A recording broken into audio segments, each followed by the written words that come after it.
एक व्यक्ति बहुत ही खुशी के साथ अपने जीवन को आगे व्यतीत कर रहा होता है। दोस्तों, उसकी एक बहुत ही सुंदर पत्नी होती है जो कॉलेज में पढ़ाया करती, उसकी एक बहुत ही सुंदर बेटी भी होती है जो स्कूल में जाया करती।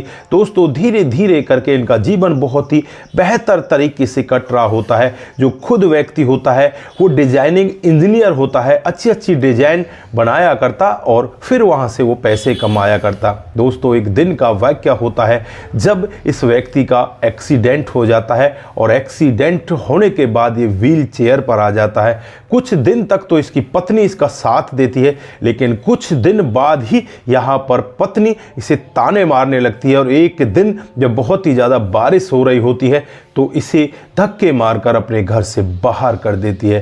दोस्तों, उसके बाद इस व्यक्ति का जीवन जो बदलता है कभी किसी ने कल्पना भी नहीं की थी। दोस्तों, मात्र 1 साल बाद ही जब इसकी पत्नी इससे दोबारा मिलती है तो हाथ जोड़कर माफ़ी मांगने लगती है। दोस्तों, क्या हुआ था पूरा मामला अगर आप लोग भी जानना चाहते हैं तो वीडियो को ज़रा सा भी स्किप ना करें, लास्ट तक वीडियो को ज़रूर देखिएगा। दोस्तों, आगे बढ़ने से पहले हमारी वही रिक्वेस्ट कि जो हमारे चैनल के साथ नए हैं कृपया करके चैनल को फॉलो कर लें, बेल आइकन को ज़रूर प्रेस करें। नमस्कार, जय हिंद। आप देख रहे हैं APH न्यूज़ राहुल रावत के साथ। दोस्तों, आज की जो हकीकत की घटना आप लोगों को बताने जा रहा हूं ये मुंबई शहर की हकीकत की घटना है। दोस्तों, यहाँ पर अभय मेहरा नाम का एक व्यक्ति जिसकी उम्र आज 38 साल होती है, उसकी पत्नी जिसका नाम रितिका होता है जिसकी उम्र लगभग 32 साल होती है। दोस्तों, इनकी एक बेटी होती है जिसका नाम काव्या, जिसकी उम्र लगभग 7 साल होती है। जीवन बहुत बेहतर तरीके से चल रहा होता है। दोस्तों, जैसे कि मैंने आपको पहले बताया कि यहाँ पर अभय मेहरा का एक्सीडेंट हो जाता है और उस एक्सीडेंट में उसके दोनों के दोनों पैर खराब हो जाते हैं, वो व्हील चेयर पर आ जाता है और अब यहाँ पर जो इसकी पत्नी होती है रितिका इससे बहुत ज़्यादा परेशान होने लगती। जो पत्नी यहाँ पर ये कहा करती कि मेरे पति जैसा कोई पति है ही नहीं, मैं तो इसके लिए कितने जन्मों को पीछे छोड़कर आ सकती हूँ, वही पत्नी आज यहाँ पर पति की ऐसी हालत को देखकर मात्र 1-1.5 महीने में ही तंग आ जाती है और कहने लगती है कि बेटी की भी फीस है, आपका भी खर्चा है, दवाइयों का खर्चा मैं कहाँ से लेकर आऊँगी। दोस्तों, यहाँ पर वो इतने ज़्यादा ताने मारने लगती है और एक दिन का वाकया होता है, रात को करीब 8 बजे होते हैं, तब अभय मेहरा अपनी व्हील चेयर से आगे की तरफ निकलता है और वो कहता है कि इससे बेहतर तो यही होगा कि आप मुझसे परेशान हो चुके हो, मैं यहाँ से चला जाऊं। दोस्तों, पत्नी यहाँ पर कुछ भी नहीं कहती और पति वहाँ से अपने दरवाजे से व्हील चेयर को बाहर निकालता है और वहाँ से जाने लगता है। लेकिन बाहर का जो मौसम होता है बहुत ही भयावह, बहुत ही डरावना होता है। बादल हो रहे होते हैं, तेज़ तेज़ हवाएं चल रही होती हैं और बारिश मानो की टपकने ही वाली है। दोस्तों, यहाँ पर पत्नी जैसे ही पति बाहर निकलता है धड़ाम से गेट को बंद कर लेती है और बड़ी ही बेरहमी के साथ पति को वहाँ से भगा देती है। दोस्तों, उसके बाद वो व्हील चेयर पर बैठा हुआ पति वहाँ से निकलने लगता है। रात को बारिश होती है, पूरी रात भर वो बारिश में भीगता है, उसे ठंड भी लगती है, लेकिन वो करे तो क्या करे, बस वो यहाँ पर बैठकर सोचता रहता है कि मैं क्या कर सकता हूँ। दोस्तों, उसके बाद वो एक पार्क में पहुँच जाता है और यहाँ पर उसे बहुत ही तेज़ी के साथ बुखार आ जाता है। वो भी वहाँ पर एक व्यक्ति आता है और व्यक्ति यहाँ पर इस तरह से देखता है कि यार एक व्यक्ति है, इसको बुखार आ रहा है, शायद ये कप आ रहा है। अब यहाँ पर वो व्यक्ति से नज़दीकी हॉस्पिटल में लेकर जाता है और हॉस्पिटल में यहाँ पर उस व्यक्ति का इलाज चल रहा होता है। दोस्तों, बगल की ही एक और दूसरे बेड पर एक व्यक्ति और लेटा होता है जो एक बहुत बड़े कंपनी का मालिक होता है जिसका नाम अरविंद चौधरी होता है, जो बुजुर्ग होता है, उम्र लगभग 75 साल होती है। यहाँ पर जब अभय मेहरा को देखता है तो बस वो यहाँ पर उसे पूछने लगता है कि बेटा क्या हुआ है, तुम्हारे घर में से कोई आया नहीं क्या देखने के लिए। तो यहाँ पर अभय मेहरा कहने लगते हैं कि साहब, मेरे घर में मेरी पत्नी और मेरी बच्ची है। मेरी बच्ची तो छोटी है लेकिन मेरी पत्नी ने ही मुझे धक्के मारकर बाहर निकाल दिया क्योंकि मैं विकलांग हो चुका हूँ। तो यहाँ पर ये बुजुर्ग व्यक्ति कहने लगते हैं कि तू ऐसा क्यों सोचता है, तेरे पैर ही तो विकलांग हुए हैं, तेरा दिमाग तो सही है, तू करता क्या है, तेरा काम क्या है। तो यहाँ पर वो अपने पूरे जीवन के बारे में उस बुजुर्ग व्यक्ति को बताता है। बुजुर्ग व्यक्ति कहने लगता है तो तुम डिज़ाइनर हो, तो यहाँ पर वो कहता है कि हाँ मैं डिजाइनर हूँ। दोस्तों अब यहाँ पर बुजुर्ग व्यक्ति उससे कहता है कि ठीक है, तुम यहाँ से डिस्चार्ज हो जाओ और मेरी कंपनी में काम करो, मैं तुम्हें अपने साथ लेकर चलता हूँ। दोस्तों उसके बाद ये बुजुर्ग व्यक्ति अरविंद चौधरी यहाँ पर अभय मेहरा को अपने घर ले जाते हैं। घर बहुत आलीशान होता है, नौकर चाकर होते हैं। यहाँ पर अभय मेहरा को घर के अंदर खाना वाना खिलाया जाता है और फिर यहाँ पर उसे अच्छे कपड़े दिए जाते हैं और उसके बाद एक लैपटॉप इसके सामने रख दिया जाता है। दोस्तों शायद ये बुजुर्ग आंखें पहचान रही थी कि इसके अंदर कुछ ना कुछ बात है। अब यहाँ पर बुजुर्ग आदमी इससे कहने लगता है कि आप डिजाइनर हो तो यहाँ पर एक व्हील चेयर की अच्छी सी डिजाइन बनाइए। दोस्तों फिर यहाँ पर अभय मेहरा डिजाइन बनाने लगता है और लगभग 9 घंटे के बाद वो एक डिजाइन को तैयार कर पाता है। 9 घंटे में जो डिजाइन तैयार होती है, जब शाम को ये बुजुर्ग अरविंद चौधरी उस डिजाइन को देखते हैं तो बस देखते ही रह जाते हैं। व्हील चेयर की इतनी जबरदस्त डिजाइन इसने की थी। दोस्तों अब यहाँ पर अरविंद चौधरी कहते हैं कि इसे मैं मार्केट में लाना चाहता हूँ, ये आपकी बहुत ही अच्छी डिजाइन है और मैं आपको नौकरी देना चाहता हूँ। दोस्तों यहाँ पर अभय मेहरा की आंखों में आंसू होते हैं और कहने लगता है कि साहब मैं आपका कैसे एहसान चुकाऊंगा। तो यहाँ पर वो बुजुर्ग व्यक्ति कहते हैं कि बेटा इसमें एहसान चुकाने वाली कौन सी बात है, तुम काम करोगे, काम के पैसे लोगे। दोस्तों यहाँ पर जब उनकी डिजाइन बाजार में लाई जाती है तो हर किसी को वो डिजाइन बहुत ज़्यादा पसंद आती है। अब तो यहाँ पर अभय मेहरा का नाम होने लगता है, अभय मेहरा के नाम से ही वो डिजाइन आगे बढ़ती है। दोस्तों चारों तरफ अभय मेहरा होने लगता है और एक दिन का वाकया होता है जब ये डिजाइन लॉन्च हो जाती है और उसके बाद एक 5 स्टार होटल के अंदर इस अभय मेहरा को बुलाया जाता है। यहाँ पर अरविंद चौधरी जो एक कंपनी के CEO होते हैं वो भी आते हैं और पर्सनल असिस्टेंट होता है जिसका नाम सुमित अरोड़ा होता है, वो यहाँ पर अभय मेहरा को उस कॉन्फ्रेंस हॉल में लेकर जाता है। दोस्तों कॉन्फ्रेंस हॉल में चारों तरफ भीड़ लगी होती है और चारों तरफ लोग बाग यही सोच रहे थे कि ये अपाहिज आदमी भला ऐसा कैसे कर सकता है। दोस्तों जब यहाँ पर मीडिया प्रेस वाले सभी लोग इकट्ठे हो जाते हैं तो अभय मेहरा को व्हील चेयर के साथ ही उस स्टेज पर पहुँचाया जाता है और यहाँ पर जब अभय मेहरा अपना भाषण स्टार्ट करते हैं तो हर कोई व्यक्ति उस भाषण को सुनकर दंग हो जाता है। अभय मेहरा कहते हैं कि मुझे मेरी पत्नी ने घर से धक्के मारकर निकाल दिया था, लेकिन यहाँ पर आज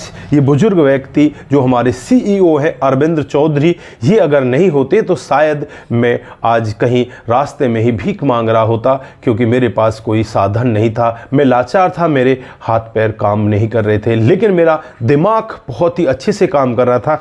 मेरे दिमाग का इस्तेमाल करके अरविंद चौधरी जी ने जो मुझसे डिजाइन बनवाई है, आज मैं इनका शुक्रगुजार हूं। दोस्तों उसके बाद अभय यहाँ पर कहने लगते हैं कि कोई भी इंसान कभी भी दिमाग से लाचार नहीं होना चाहिए। हाथ पैरों से अगर वो लाचार है तो अपने आप को वो लाचार ना माने, क्योंकि वो लाचार है ही नहीं, उसका दिमाग काम कर रहा है। हाथ पैर तो लोगों के भी काम करते हैं, दूसरे लोगों के हाथ पैर आपके हाथ पैर बन जाएंगे। आप आगे बढ़िए तो सही, आप कुछ करके तो दिखाइए, लोग बाग आपको अपने हाथों पर उठा कर ले जाएंगे। दोस्तों ऐसा ही आज यहाँ पर अभय मेहरा के साथ हो रहा था। उनके पैर ना होते हुए भी आज वो ये मानो कि दूसरे के पैरों पर खड़े हैं और आज इतने अच्छे से वो यहाँ पर काम कर रहे हैं। दोस्तों उसके बाद अभय मेहरा का भाषण समाप्त हो जाता है। उसके बाद यहाँ पर जो बुजुर्ग व्यक्ति होते हैं अरविंद चौधरी, वो आते हैं और वो अपने भाषण में जो शब्द कहते हैं उनको सुनकर हर कोई व्यक्ति दंग हो जाता है। बुजुर्ग व्यक्ति अरविंद चौधरी यहाँ पर कहने लगते हैं कि अगर किसी के जज्बे में, किसी के अंदर जुनून हो, किसी के अंदर आगे बढ़ने की ताकत हो तो कोई ताकत उसे नहीं रोक सकती। वो कामयाब एक दिन जरूर होगा, बस उसे ठान लेना है कि मुझे ये काम करना है। यहाँ पर अभय मेहरा ने बहुत अच्छी मेहनत की और इसकी मेहनत आज ऐसी रंग लाई है कि ये आज हमारी कंपनी के बहुत बड़े यहाँ पर इंजीनियर बन चुके हैं। दोस्तों तालियां बजने लगती हैं और ये प्रेस के जरिए मामला पूरे देश में फैल जाता है। दोस्तों यहाँ पर जो अभय मेहरा की बेटी होती है वो भी ये वीडियो देख रही होती है टेलीविज़न पर, और जब वो टेलीविज़न पर अपने पापा को देखती है तो कहने लगती है कि मम्मी देखो हमारे पापा आज टेलीविज़न पर दिख रहे हैं। दोस्तों लगभग 1.5 साल का समय यहाँ पर अभय मेहरा को अपने घर को छोड़े हुए हो जाता है, और 1.5 साल बाद जब पत्नी यहाँ पर अपने पति को देखती है और उसकी बेटी देखती है तो यहाँ दोनों की आंखों में आंसू होते हैं, क्योंकि पत्नी ने यहाँ पर बहुत ही गलत कदम उठाए थे और उन गलत कदमों की वजह से यहाँ पर वो अब बेसहारा होकर रह गई थी। यहाँ पर जो पत्नी होती है रितिका, उसकी जॉब भी छूट जाती है और जो उनके पास घर होता है वो घर भी यहाँ पर उनका गिरवी हो जाता है। दोस्तों फिर यहाँ पर वो अभय मेहरा का एड्रेस लेती है, उस कंपनी का एड्रेस लेती है और सीधे वहाँ पर उस कंपनी में पहुँच जाती है। यहाँ पर अभय मेहरा के सामने पहुँचकर हाथ जोड़कर कहने लगती है कि मुझे माफ़ कर दो, मुझसे बहुत बड़ी गलती हो गई और मैं अब बहुत ज़्यादा परेशान हूँ, मुझे अपना लो। दोस्तों यहाँ पर मेहरा साहब उसकी तरफ देखने लगते हैं और कहने लगते हैं कि इसमें तुम्हारी कोई गलती नहीं थी, ये समय का फेर था, समय ही कुछ ऐसा चाहता था। अगर मैं तुमसे अलग नहीं होता तो शायद मैं यहाँ पर अरविंद चौधरी साहब से नहीं मिल पाता और ना ही मैं आज यहाँ पर इतना कामयाब व्यक्ति बन पाता। ये सब आपका ही दिया हुआ है और मैं तो यही कहूँगा कि मेरी बेटी भी बड़ी भाग्यशाली है कि मैं अब अपनी बेटी को अपनाऊंगा और अपनी बेटी के साथ अच्छे से रहूंगा। तो दोस्तों ये थी आज की एक छोटी सी कहानी। आप लोग यहाँ पर क्या कहना चाहते हैं, आपकी जो भी राय है एक बार कमेंट बॉक्स में ज़रूर दीजिएगा। दोस्तों आज के लिए बस इतना ही, फिर मिलते हैं किसी नए मोड के साथ।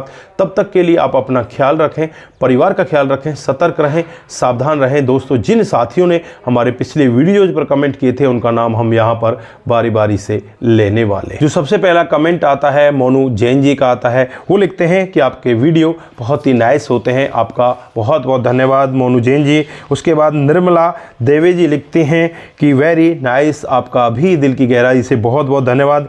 प्रेमचंद शर्मा जी, बहुत सुंदर, मैडम ने बहुत अच्छा काम किया, आपका भी दिल की गहराई से बहुत बहुत धन्यवाद। सुरेश राउत जी हमें लिखते हैं कि आपकी कहानी बहुत बेहतर होती है, आपका भी दिल की गहराई से बहुत बहुत धन्यवाद। मुम्मन श्रीवास्तव, जय श्री राम, जय शंभू, वेरी नाइस वीडियो, आपका भी दिल की गहराई से बहुत बहुत धन्यवाद। राम निहोर यादव, बहुत सुंदर वीडियो, आपका भी बहुत बहुत धन्यवाद। दोस्तों अशोक शर्मा जो हमें लिखते हैं वेरी नाइस एंड ब्यूटीफुल, आपका भी बहुत बहुत धन्यवाद। दोस्तों कुमार केसी जी, जय श्री राम, जय शंभू, आपका भी बहुत बहुत धन्यवाद। आप इसी तरह से सभी लोग हमारे साथ कमेंट करते रहें। दोस्तों उसके बाद जो रामलाल लाधा जी हैं वो लिखते हैं मानवता, इंसानियत, भावुकता, प्रेम एवं कुदरत के इंसाफ से परिपूर्ण अद्भुत यह कहानी, जहां मनीष ने चरित्र एवं प्यार को दिल की गहराइयों का संदेश देती है, वहीं निशा एवं उसकी मां की करुणा में कहानी भावुक कर देती है एवं निशा के भाई के साथ जीवन चक्र यह संदेश देता है कि बुरा करने वाले का सूद सहित किए गए कर्मों का हिसाब चुकाना पड़ता है। आपकी इस कहानी की जानकारी हासिल कर आपके चैनल पर सार्वजनिक तौर से बताकर यह आगाह किया है कि जैसी करनी वैसी भरनी। आपको भी दिल की गहराई से बहुत बहुत धन्यवाद। आपका भी बहुत बहुत धन्यवाद है, आपने इतना अच्छा और इतना बड़ा कमेंट लिखा, आपका बहुत बहुत धन्यवाद। उसके बाद राजू भरत प्रकाश बंजारा जी हमें लिखते हैं, राहुल जी आपकी कहानी है पूरी हिंदी फिल्म इंडस्ट्रीज को पीछे छोड़ देती है, इस कहानी लाने के लिए आपका बहुत बहुत धन्यवाद, आपका भी बहुत बहुत धन्यवाद। उसके बाद भगत राठी यादव जी हमें लिखते हैं बहुत अच्छी कहानी है सर, आपका भी दिल की गहराई से बहुत बहुत धन्यवाद। जीतू सिंह हमें लिखते हैं आपकी कहानी लाजवाब है, धन्यवाद, आपका भी बहुत बहुत धन्यवाद। शंकर स्वामी जी आपकी कहानी बहुत ही अच्छी लगती है, बहुत बहुत धन्यवाद। रघु भाई वेरी नाइस लिखते हैं, आपका भी दिल की गहराई से बहुत बहुत धन्यवाद। आप सभी लोग इसी तरह से हमारे साथ बने रहें। दोस्तों हरेंद्र प्रताप सिंह राजपूत जी हमें लिखते हैं वेरी नाइस वीडियो, जय हिंद जय भारत सर जी, आपका भी बहुत बहुत धन्यवाद। उसके बाद हमें यशोदा शर्मा जी लिखती हैं वेरी नाइस स्टोरी सर, आपका भी बहुत बहुत धन्यवाद। आप सभी लोग इसी तरह से हमारे साथ बने रहें, इसी तरह से अपने कमेंट को हमारे साथ में साझा करते रहें। आप सभी का दिल की गहराइयों से बहुत बहुत धन्यवाद। सतर्क रहें, सावधान रहें, रिश्तों की अहमियत को ज़रूर समझें। नमस्कार, जय हिंद जय भारत।